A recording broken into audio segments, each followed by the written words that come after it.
Tidaklah Allah menciptakan jin dan manusia kecuali sujud menyembah kepada Allah.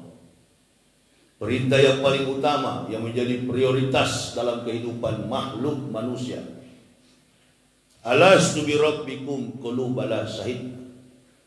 Perjanjian dari kandungan, agreement, deal to deal antara Allah Subhanahu wa taala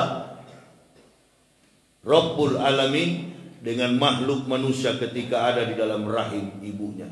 Dari suku bangsa, latar belakang, budaya apapun di dunia ini, yang namanya manusia sejak dari rahim ibunya sudah mengikat perjanjian bahwa Allah Subhanahu wa taala Jalla Jalalu Rabbul Alamin adalah pencipta. Ruhnya berjanji, engkau adalah ciptaan kami dan kami adalah penciptamu.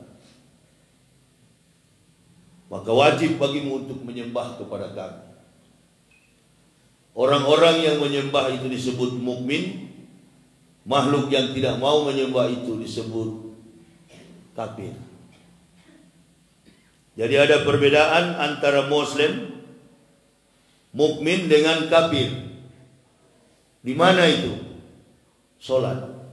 Perintah yang paling utama dalam hidup kita adalah solat. Abdulul a'malu as-salatu khamsun. Amal yang paling utama adalah solat 5 waktu. Orang kafir tidak melaksanakan itu. Padahal mereka dari dalam rahim ibunya sudah bersumpah, sudah berjanji akan sujud menyembah kepada Allah. Lalu dalam realitas kehidupannya setelah dilahirkan dalam satu kompleksitas kehidupan manusia, ternyata manusia ini hidup dalam lingkungannya kafir, Majusi, Yahudi, Kristen, Hindu, Buddha, Islam, dan apapun agamanya. Dalam rahim ibunya dia sudah berjanji menunjukkan bahwa dia adalah fitrah. Saya begitu dilahirkan dalam satu lingkungan keluarga Kristen fanatis, dalam satu provinsi yang betul-betul penganut keras agama Kristen, suku Manado. Alhamdulillahirabbil alamin, ibu bapak begitu buka mata, keluar fikrari makin dari kandungan ibu, ternyata lingkungan ibu bapak memiliki pengakuan adat basandi syarak basandi kitabullah. Artinya ibu bapak lahir di tengah keluarga qad aflahal mu'minun. Beruntunglah orang-orang yang beriman. Makna beruntung di sini artinya makna keselamatan. Keberuntungan bukan dalam aspek duniawi, aspek akhirat. Karena relevansi antara satu surah dengan surat yang lain di dalam kandungan isi Al-Quran punya relevansi yang kuat dalam makna implementasi sekaligus konteks keimanan tauhid itu. Agama Islam bukan agama yang baru. Semua nabi yang datang atas nama Allah dan semua pengikutnya melaksanakan ikhwal keimanan tauhid. Bahkan Nabi Musa beberapa kali meminta agar senantiasa Allah memudahkan lidahnya mengucapkan kalimatullahi la ilaha illallah. Sejarah rentetan inilah yang kemudian mengkait-kaitkan antara satu nabi dengan nabi lainnya tidak berbeda. Latar belakang masyarakat pemeluk, latar belakang jumlah pengikut itu yang berbeda. Maka sampailah kita kepada keagungan dan kebesaran kemuliaan Rasulullah Muhammad sallallahu alaihi wasallam. 25 rasul dari antara 124.000 nabi, semua nabi dalam catatan sejarah gagal mengemban amanah Allah. Dari nabi yang pertama sebagai makhluk pertama manusia yang berjenis kelamin laki-laki, Adam alaihissalam, diciptakan, diletakkan di tengah dunia ini, gagal mengemban amanah Allah Subhanahu wa taala. Semua nabi gagal. Tidak ada catatan satupun nabi yang berhasil. Dan nabi-nabi ini semuanya kebanyakan berasal dari kalangan Bani Israel. Israel descendants, keturunan Israel. Nabi yang terakhir gagal, pengikutnya tersisa Al-Hawariyun, 12 pengikut. Namanya di kampung halamannya Yesua Hamasyah. Atau dalam bahasa Arab Isa Al-Masih yang kita kenal dengan nama Isa ibnu Maryam, Isa anak Maryam. Cara yang sangat spektakuler. Umat Islam, umat Kristen harus tahu. Dua agama ini harus tahu. Dari sekian banyak nabi yang diutus oleh Allah, mengapa Isa dilahirkan dengan cara yang spektakuler? Apa persoalannya? Jawabannya sederhana. Dan jarang sekali saya dengar ada yang menerangkan ini. Nabi Isa dilahirkan tanpa konotasi seks. Nabi Isa dilahirkan tanpa hubungan biologis antara laki-laki dan perempuan. Mengapa? Karena semua nabi yang diutus Allah sudah banyak memberikan mujizat di kalangan Bani Israel. Tak satu pun didengar oleh bangsa biadab ini. 3.500 tahun sepeninggal Musa, datanglah Isa Al-Masih. Jaraknya 3.500 tahun. Israel tidak punya nabi. Lalu diutus nabi dengan cara spektakuler. Dilahirkan tanpa konotasi seks, tanpa hubungan antara laki dan perempuan.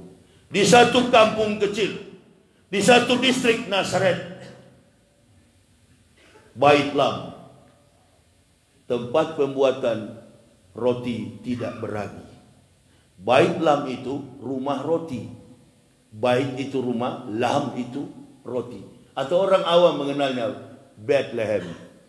Atau orang ilmiah mengkultuskan dalam satu pemahaman Greek, Yunani, Bethlehem.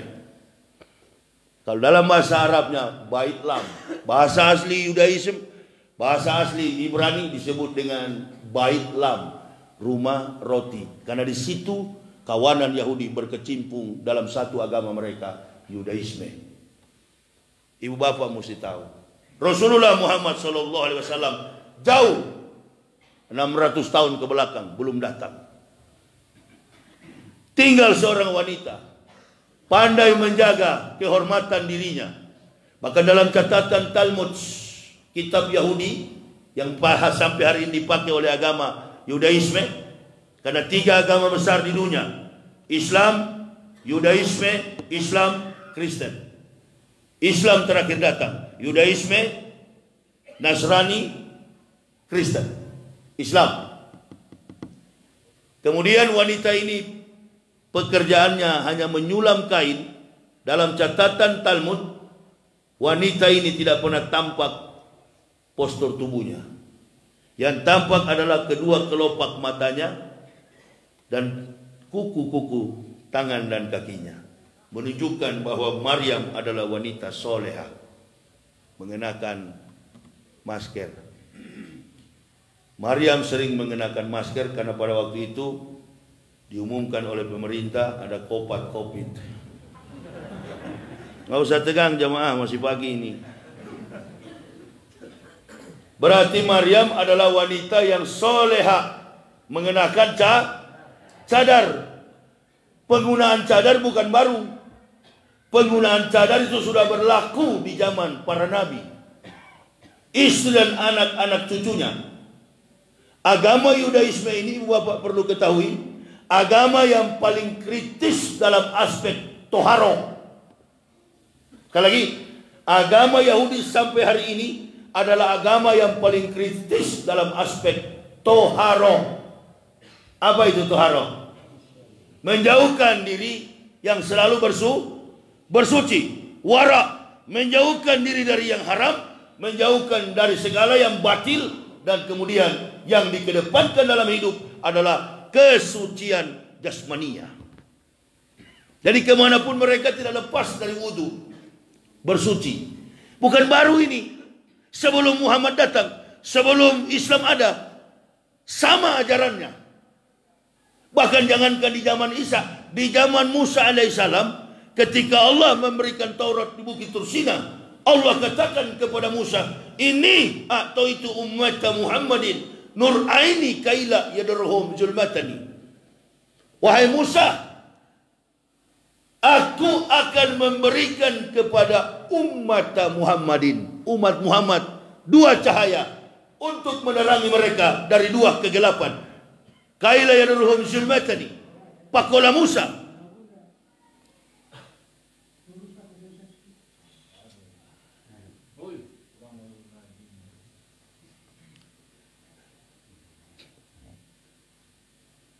hati-hati.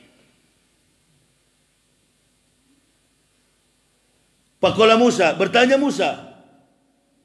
Kalimatullah tadi ketika terjadi dialog di Tursina itu, Allah katakan, Musa, aku akan memberikan ini atau itu umat Muhammadin. Umat Muhammad.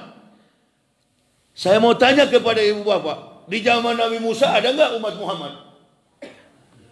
Musa saja dengan Isa 3.500 tahun, Isa dengan Muhammad 576 tahun. Berarti 4.076 tahun sebelum kedatangan Islam. Musa sudah difirmankan oleh Allah, akan datang umat Muhammadin. Supaya ibu bapak bangga dengan Nabi Muhammad dan tidak jadi munafik. Tadi kan Ustadz sudah menyampaikan sedikit, saya dengar di belakang. Tapi rangkaian sejarah ini dalam pembentukan pondasi keislaman di Indonesia ini, saya perhatikan lemah. Makanya jangankan ibu bapak sekelas Pak Maruf Amin aja tumbang. Loh, itu kan fakta. Sekelas Pak Maruf Amin saja tumbang, apalagi ibu bapak. Artinya sudah sekelas ulama saja bisa bergeser. Itu karena apa? Tidak bagus pondasi keislamannya. Indonesia ini sudah salah diajarkan tentang keislaman itu. Di Jerman, di Amerika, di mana-mana sampai ke Rusia, Turki, orang nggak mengakui itu Bible Kristen itu Injil. It's not gospel. Bukanlah Injil. Kata orang-orang Eropa. Di Indonesia masih akui itu Injil.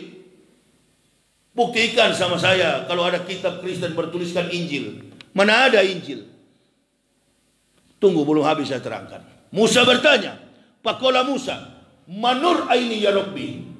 Karena tadi Allah katakan, wahai Musa, aku akan memberikan kepada umat Muhammadin nur aini kaila yadurhum zulmatani. Akan memberikan kepada umat Muhammad dua cahaya untuk menerangi mereka dari dua kegelapan. Musa bertanya, manur aini ya Rabbi, dua cahaya apa itu ya Tuhanku? Faqalallahu ta'ala, nurul Quran wa nuruh Ramadan. Cahaya Al-Quran dan cahaya Ramadan. Musa bertanya lagi, faqala Musa, wa majul matani ya Rabbi, untuk menerangi mereka dari dua kegelapan apa itu ya Tuhanku? Faqalallahu ta'ala, julmatul qabri wal yaumal qiyamati.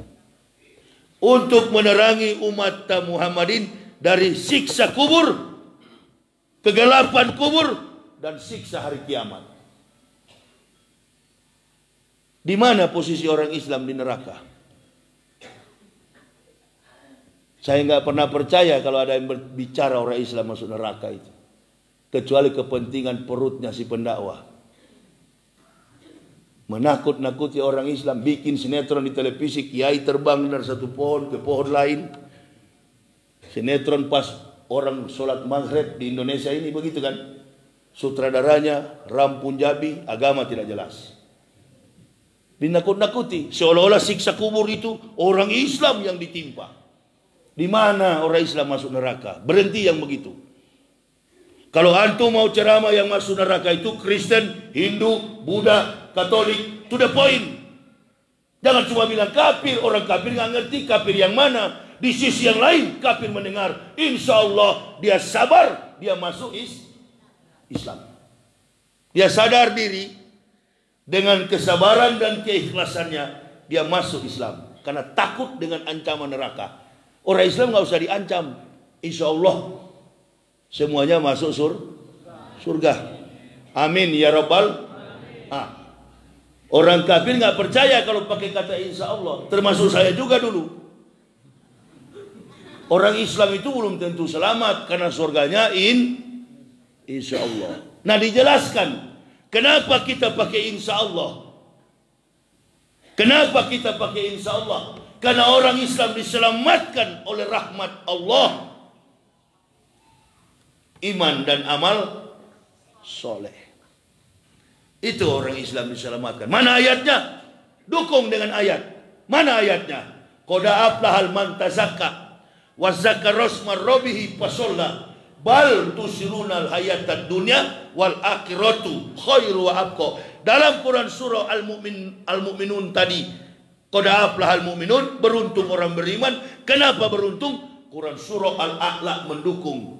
Qad aflahal man tazakka. Beruntunglah orang-orang yang disucikan karena iman kepada Allah. Orang mukmin memfokuskan perhatian kepada perkara akhirat, sedangkan orang-orang kafir kepada hal duniawi. Kita sholat subuh, dia berkeliaran. Kita mandi junub, dia nggak mandi junub. Kita bersuci di sunat, di khitan, dia tidak khitan. Itu letak kekafiran manusia. Para nabi disunat, para nabi sholat, Nabi Isa sholat. Menurut apa? Menurut keterangan Injil yang sekarang ada dalam Al-Quran. Gak hebat kira-kira Nabi Muhammad itu. Gak pernah jumpa dengan Nabi Isa, tapi mampu meriwayatkan kisah Al-Masih secara detail. Di dalam apa? Kitab suci Antum semua ini dan saya cuma menikmati. Ibu bapak dan saya betapa beruntung. Nggak pernah ketemu Al-Masih, nggak pernah ketemu Nabi Muhammad, tapi kita sudah mendapatkan risalah itu. Beruntung kita. Dari latar belakang nenek moyang kita orang Indonesia ini semuanya, suku yang ada di Indonesia, background latar belakang nenek moyang kita kafir. Bukan cuma saya bekas kafir, antum juga dari nenek moyang kita. Datang Rasulullah Sallallahu Alaihi Wasallam tidak mengenal suku, kaum, bangsa dan bahasa. Wa ma arsalnaka illa rahmatan lil. Tidak kami utus engkau Muhammad kecuali menjadi rahmat bagi alam semesta. Alhamdulillah hillazi arsala Rasulillah rahmatan lil alamin. Menjadi rahmat bagi alam semesta. Bolehkah Nabi Isa jadi rahmatan lil alamin? Adakah misi Isa untuk seluruh makhluk di dunia? Isa diutus hanya kepada domba-domba yang sesat dari Bani Israel. Matius 15 ayat 24 dalam Bible Kristen New Testament, perjanjian baru.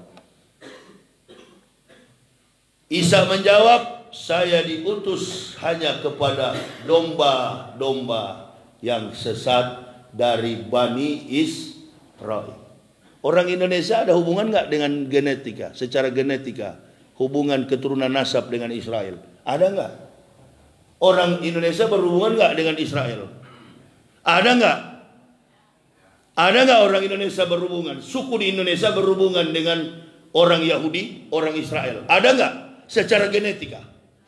Isa diutus kepada Bani Israel. Artinya agama Isa sudah kadaluarsa. Paham kira-kira? Kalau Nabi Isa betul menjadi rahmat, menjadi juru selamat, tidak datang Rasulullah Muhammad Sallallahu Alaihi Wasallam.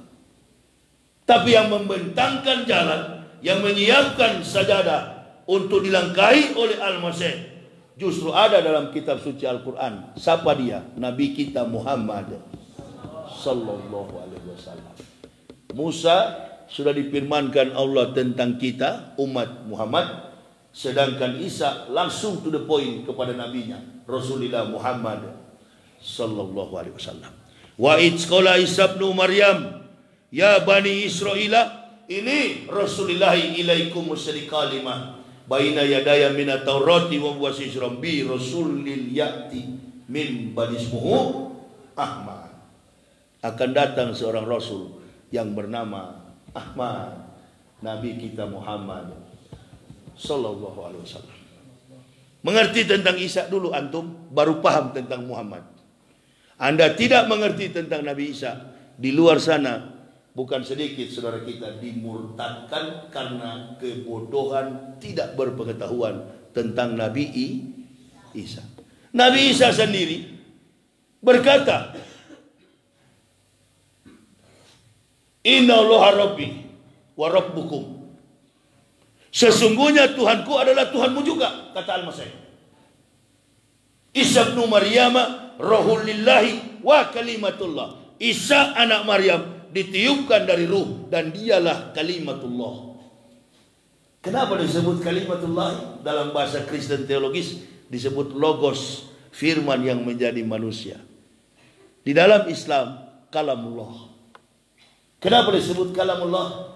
Karena Al-Masih tidak membawa wahyu dalam bentuk kitab buku. Dia membawa wahyu melalui lisannya yang cerdas, yang diteteskan hikmah oleh Allah Subhanahu wa taala. Jadi sampai botak kepala orang kafir untuk menyusuri naskah asli Injil tidak pernah ada dalam bentuk kitab. Nanti datang di abad ke-5, abad ke-6, diutuslah sosok Nabi Ahmad bin Abdullah Rasulullah Muhammad Sallallahu Alaihi Wasallam. Barulah Injil itu terbukukan. Di mana? Surat Maryam. Kalau Kristen betul-betul pengikut Isa, kitab Kristen nggak ada kitab berjudul Isa, apalagi ibunya. Lalu Nabi Isa itu milik siapa? Milik Kristen atau milik Islam? Yang betul aja. Isa itu milik agama Kristen atau agama Islam? Agama Islam. Baru sadar pagi ini. Allahu Akbar. Lalu beberapa puluh tahun ke belakang belum sadar. Ini ambok perlu datang ke Taranumin Nangiko. Memang dari dulu nggak sadar. Itu yang saya bilang tadi, pondasi Islam kita ini memang lemah. Saya sering lihat orang berdebat di YouTube, innalillahi, yang satu goblok soal Islam, yang satu apalagi goblok masalah Kristen. Menggambar-gambar begini aja ibu bapak. Bagi ibu bapak, alhamdulillah, alhamdulillah. Begitu lahir Islam, andai saya balik, ibu bapak lahir dalam keadaan Kristen, boleh nggak masuk Islam? Boleh nggak masuk Islam? Boleh. Tapi ibu bapak punya kemampuan di atas profesor dulu. Memangnya gampang dapat hidayah itu. Makanya tadi kan pagi beriman sore menyangkal, Ustadz katakan. Nggak percaya ambok kalau antum bisa masuk Islam. Nggak percaya. Orang kafir saja di luar sana sudah bergelar doktor, profesor. Iya ibu bilang percaya karena ibu sekarang sudah Islam. Sedangkan sudah Islam pun banyak yang munafik. Ibu nonton nggak kemarin waktu acara Indonesia Liars Club? Indonesia Liars Club. Ada ibu dari Israel namanya Irma Caniago. Disinggung nggak? Itu ngaku Islam, masya Allah dia tutup pembicaraannya dengan salam Islam. Itu orang Yerusalem. Irma Caniago. Orang mana itu Pak Ir? Jangan bantah bu sama saya. Saya ini orang yang meneliti. Jangan bantah. Lebih baik duduk aja diam di situ. Alhamdulillah Ustadz. Bersyukur kami lahir Islam. Begitu aja, jangan bilang ibu bilang bisa. Nggak ada yang pasti dalam Islam ini. Insyaallah. Kalau jawab begitu saya senang sekali. Jangan bilang bisa. Insyaallah. Antum masuk surga? Insya Allah. Antum Muslim? Yes. 100% I'm Muslims. 100% saya Muslim. Itu nggak ada pakai insya Allah. Kalau ditanya Anda beriman. Ya, saya Muslim. 1000%. 100% saya Muslim. Apakah Anda masuk surga? Insya Allah. Karena segala keputusan kebaikan, perjalanan kehidupan kita tak ada yang pasti. Dan orang Islam hebatnya apa? Tidak pernah pasti. Selalu insya Allah. Ini ajaran ini lama saya renungkan. Satu kata insya Allah ini lama saya renungkan. Bagi orang kafir seperti tadi, bisa pasti. Di dalam Yesus segalanya pasti masuk surga. Samalah dengan jawaban tadi, bisa. Di dalam Yesus ada juru selamat. Maaf ya kafir, di Islam gak ada juru selamat. Cari selamat masing-masing. Sedangkan selamat belum tentu selamat. Nggak menjamin. Kita sekarang duduk di sini, ibu bapak di bawah, nggak jadi ukuran mana lebih hebat antara ustadz dan jamaah. Nggak jadi ukuran. Saya kan baru bilang tadi, dulu Pak Maruf kiai, sekarang jadi wapres. Setelah sudah jadi wapres, nggak ada yang kok jarang muncul di TV. Cuma dijadikan sebagai dompleng untuk mendongkrak suara. Raja Al sekarang tidak berarti apa-apa di samping Jokowi. Innalillahi. Ngeri. Sudahlah, saya mau bayangkan yang begitu. Kita harus sampaikan yang begini supaya kalau ada ustadz di sini, ada kiai di sini, jangan ikut jalan itu. Ibu bapak juga begitu. Dalam kompetensi kami sebagai pendeta dulu, rektor, kami meninggalkan segala-galanya hanya karena cinta kepada Allah dan Rasul. Nggak usah ibu bapak tanya, karena sudah terbukti. Saya yang wajib tanya kepada ibu bapak. Karena antum mengaku Muslim, antum saling menyakiti. Antum mengaku Islam, mengaku pengikut Nabi SAW, antum saling membenci, bahkan saling memenjarakan. Tontonan yang menarik ketika Gus Dur ditangkap. Saya sampai sedih sekali. Inikah model Islam Indonesia?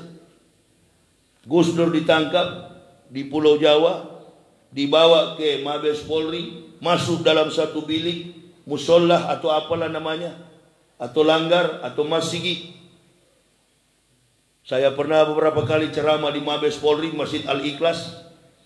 Mereka masuk di sana. Saya diundang sebagai kapasitas ustadz berceramah. Tapi hari itu bersama Gus Nur dan beberapa polisi yang saya sedih, habis saling tangkap, saling sholat.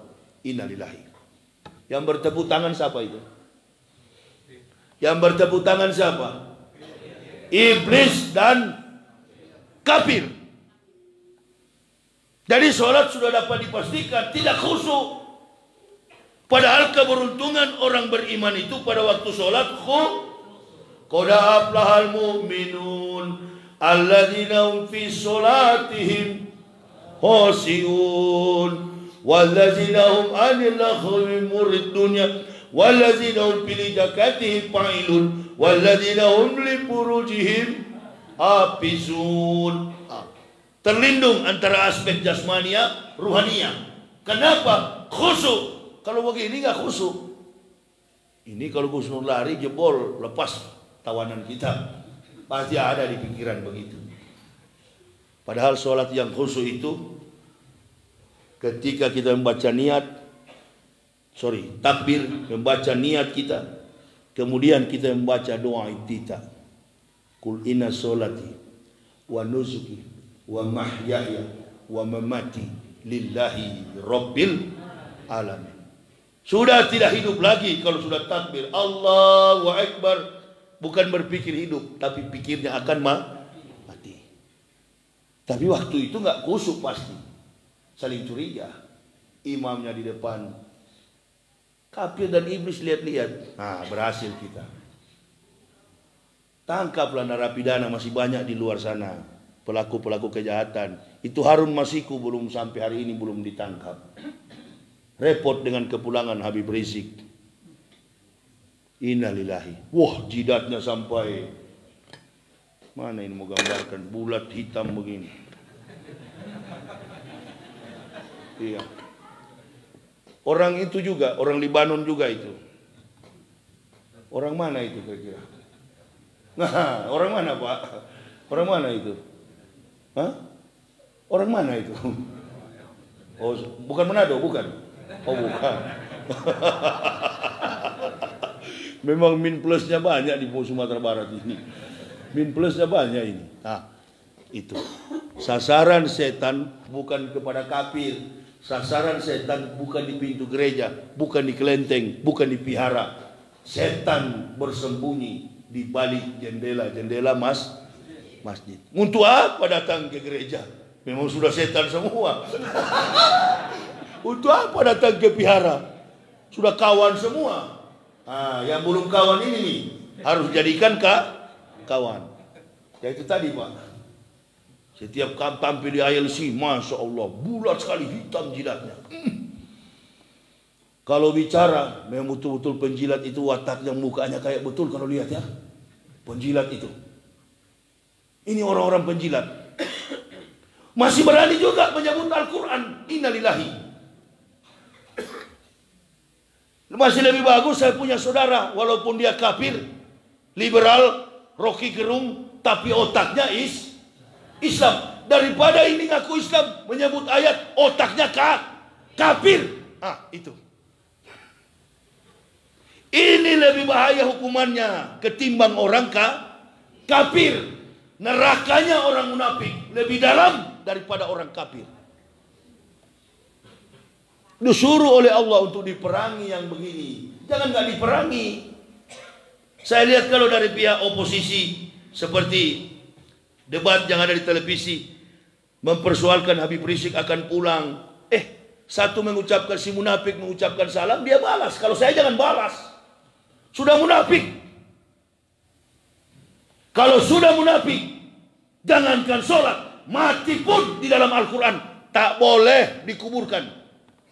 Wala tusalli ala ahadin minhum mata abada wala takum ala qabri. Kenapa? Al-Quran juga menjawab, innahum kafaru billahi wa rasulihi wa mammatu pasikun.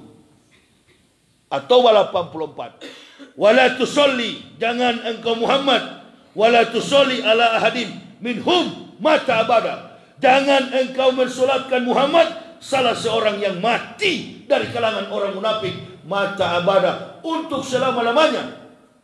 Wala takum ala qabri, dan jangan berdiri di atas kubur mereka. Artinya jangan mendoakan. Kenapa? Al-Quran juga menjawab, innahum kafaru billahi wa rasulihi wa mammatu pasikun. Karena mereka telah kafir terhadap Allah dan Rasul. Mereka mati dalam keadaan fasik. Coba-coba aja satu kali munafik. Kalau saya dari kafir beda lagi. Memang karena keturunan saya kafir. Dari oma opa orang tua saya lahir di lingkungan kafir. Masih kecil tidak tahu. Setelah berpengetahuan, berilmu, keluar dari situ. Nah ibu bapak, kalau andaikan ibu bapak kafir, ibu bapak dibutuhkan punya kemampuan ilmu di atas rata-rata dulu, baru Allah kasih hidayah. Laqad ansalna ayati mubainatin wallahu yahdi mayasya'u ila siratim mustaqim. Allah kasih hidayah bukan kepada orang bodoh, kepada orang-orang cerdas. Makanya beda orang yang murtad dengan orang yang masuk Islam. Beda. Yang murtad itu, murtadin itu hanya karena Indomie. Beras 1 liter murtad. Keluar dari orang-orang yang masuk Islam punya kemampuan intelektualitas di atas rata-rata. Di mana mereka itu? Dan tak perlu orang Islam yakinkan. Mereka tahu sendiri Islam. Mereka mendapat hidayah masuk Islam. Tidak ada program Islamisasi, tidak ada program Indomisasi dalam Islam. Kalau di Kristen ada program Kristenisasi, program Indomisasi. Kasihan saudara-saudara kita di Pulau Jawa itu, di bawah Gunung Bromo, di Jawa Tengah, satu rumah sampai 3 agama. Natal dia juga ikut hari Gatal dan Tahun Garu. Hari Raya juga dia ikut-ikutan makan ketupat. Satu keluarga. Makanya ada yang pernah ibu-ibu tanya sama saya, Ustadz, boleh nggak saya menikah dengan orang Kristen? Loh, ibu Islam, kenapa ibu menikah sama orang Kristen? Tidak boleh bu. Saya aja dulu ketika mau masuk Islam, istri saya bersikeras tidak mau masuk Islam. Saya bilang kalau kau tidak mau, pisah kita. Komitmen, konsisten, istiqomah. Akhirnya istri saya menyerah. Iya pak, saya mau ikut. Ibu juga begitu. Jangan datang laki-laki karena kaya meminang anak kita, langsung kita Islamkan. Tunggu dulu Pak Imam. Orang masuk Islam itu ditanya dulu kemampuan intelektualnya. Kalau dia pintar, nggak apa-apa. Diajak dulu baca Al-Quran, diajak dulu sholat 5 waktu, gerakan sholat. Minimal 1 semester, 6 bulan. Dididik dengan cara Islami.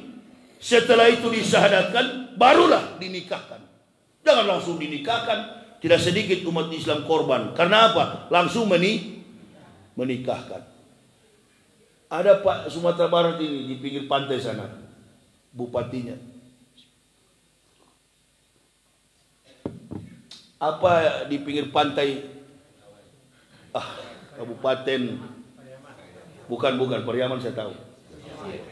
Di pesisir itu apa namanya? Painan. Bupati Painan, usai saya ceramah, istrinya mendekat sama saya. Waktu itu saya ikut diundang BKMT, Badan Kontak Majelis Taklim, untuk ceramah di Painan. Istrinya ngomong sama saya, Ustadz, minta tolong adik saya perempuan pertama kali menikah. Suaminya bilang masuk Islam, tapi setelah masuk suaminya bawa dia ke Kristen. Siapa suaminya? Coki Sitohang. Loh, itu fakta. Saya kalau bicara nggak pernah ngawur, semua punya data, sistematis. Coki Sitohang, artis Indonesia. Adiknya itu wong Palembang, wong Kito Galo. Palembang apa Lampung? Lampung. Suami istri daripada Bupati Painan. Adiknya menikah sama Coki Sitohang. Oh, luar biasa. Kemurtadan dalam segala sisi lembaga kehidupan kita. Baik di instansi pemerintah, swasta, di kalangan para businessman, di kalangan para artis, di kantor-kantor. Luar biasa. Tapi nggak ada tuh orang Islam begitu. Orang Islam sibuk dengan ibadah. Yang malas beribadah, yang Islamnya abangan, itulah yang menjadi sasaran serigala lapar alias kristenisasi. Nah, saya kira ini bekal bagi kita semua. Cintailah Rasulullah dengan memahami banyak pengetahuan tentang Islam. Isa berbicara dalam Al-Quran itu bukan sudah dewasa, Bu. Baru keluar dari rahim Maryam. Di tengah penyelidikan mahkamah agama. Karena peristiwa ini terjadi di Yerusalem. Maryam pernah lari dalam satu pondok kecil. Dan malaikat Jibril, Rohul Kudus, menyuruh Maryam pulang ke rumahnya. Maka lahirlah anak laki-laki itu. Sebelum lahir, akan dirajam dengan batu oleh orang Yahudi. Tadi saya katakan, orang Yahudi itu kritis dalam memahami agamanya. Bayangkan mereka itu, setiap keluarga orang Yahudi, kita kalau haid, bukan cuma tidak orang Islam, kalau haid perempuan, dia dalam keadaan menstruasi, dia nggak boleh ke masjid, bahkan tidak boleh memegang Quran. Bukan cuma itu orang Yahudi. Wanita yang haid tidak boleh tinggal di dalam rumahnya. Makanya orang Yahudi ada pondok-pondok kecil di samping rumahnya. Itu untuk wanita yang haid. Selama kau haid, di situ kau tinggal.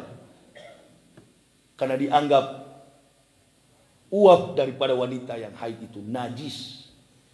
Bahkan anak lahir umur 8 hari, orang Yahudi langsung disunat. Kita orang Islam ini nanti sudah berbulu baru disunat. Termasuk saya, tapi saya nggak apa-apa, ada bonus. Karena saya dari kafir, disunat sudah besar. Orang Yahudi enggak.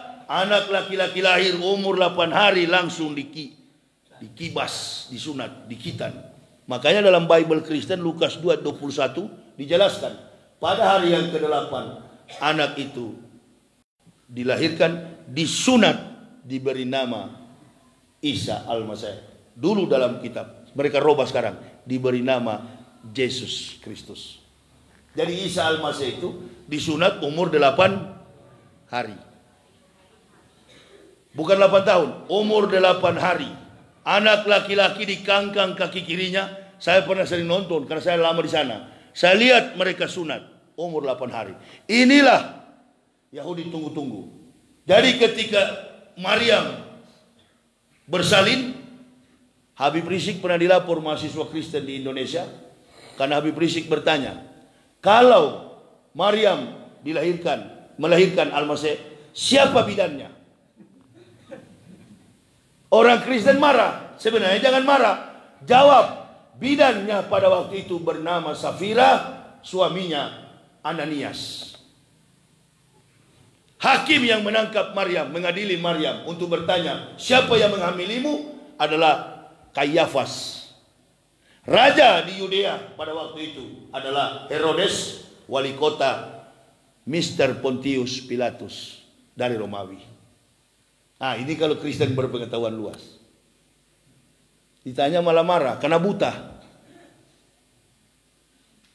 Lahirlah anak bayi yang laki-laki ini, Isa. Dimandikan, dipotong pusarnya, ditaruh di atas ayunan.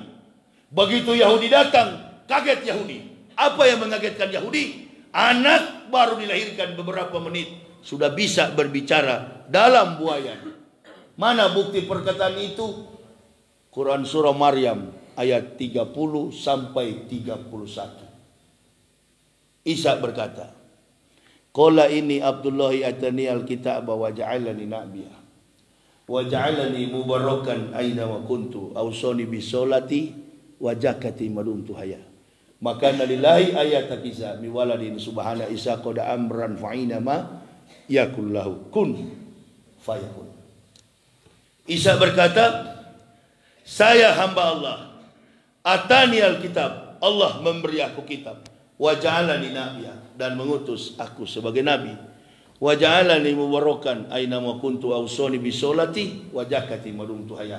Kemana aku pergi, Allah memberkatiku, memerintahkan aku awsani bisolah, mendirikan solat, wa zakati, membayar zakat, madumtu haya, sepanjang usia hidupku.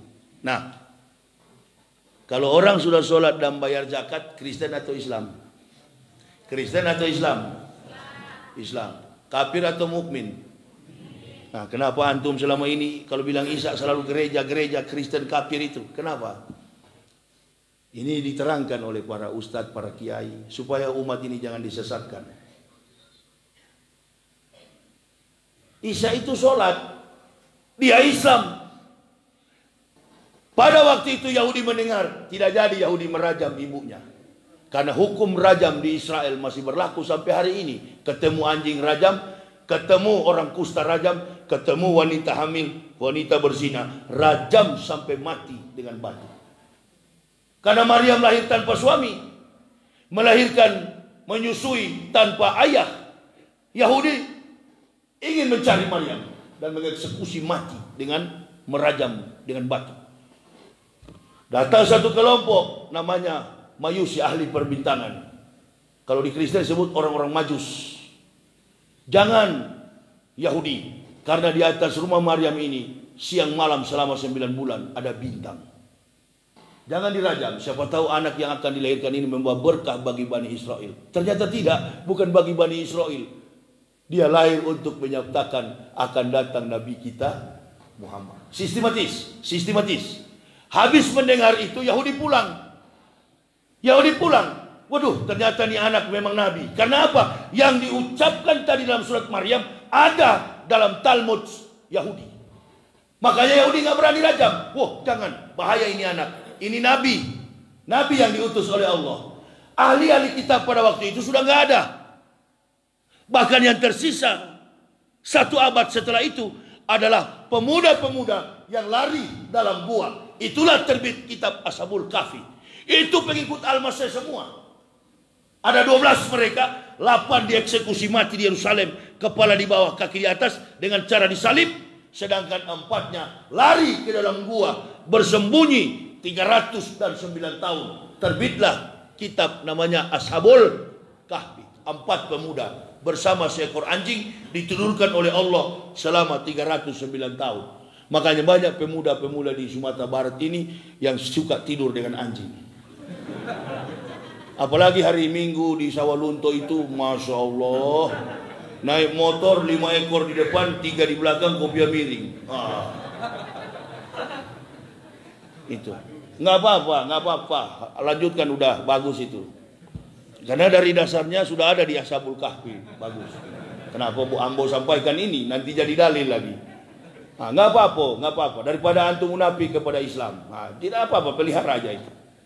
Ya, biar dia pelihara begitu, asalkan dari lebih bahaya, lebih parah itu bajingan-bajingan yang ngaku Islam padahal pengkhianat. Pakai sorban di kepala, otak-otak kafir. Datang ke gereja, nyanyi lagu gereja, mengaku mubalik. Nah ini, kibulin. Jadi nggak apa-apa, kalau soal pelihara anjing itu nggak apa-apa, lebih baik begitu. Tapi saya mau sampaikan juga, hati-hati. Satu kali terjilat oleh anjing, orang Islam doanya panjang sekali. Mengambil tanah lapisan ke-7 yang paling kuning itu, baru bisa lolos dari kenajisan.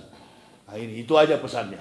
Saya saja dari kafir tahu, mukopapa, mugolado, mutawasito. Belajar itu, najis kecil, najis sedang, najis besar. Nah, saya kira sudah, saya tidak perlu ajar ke situ. Tunggu Ustaz Somad aja yang begitu-gitu.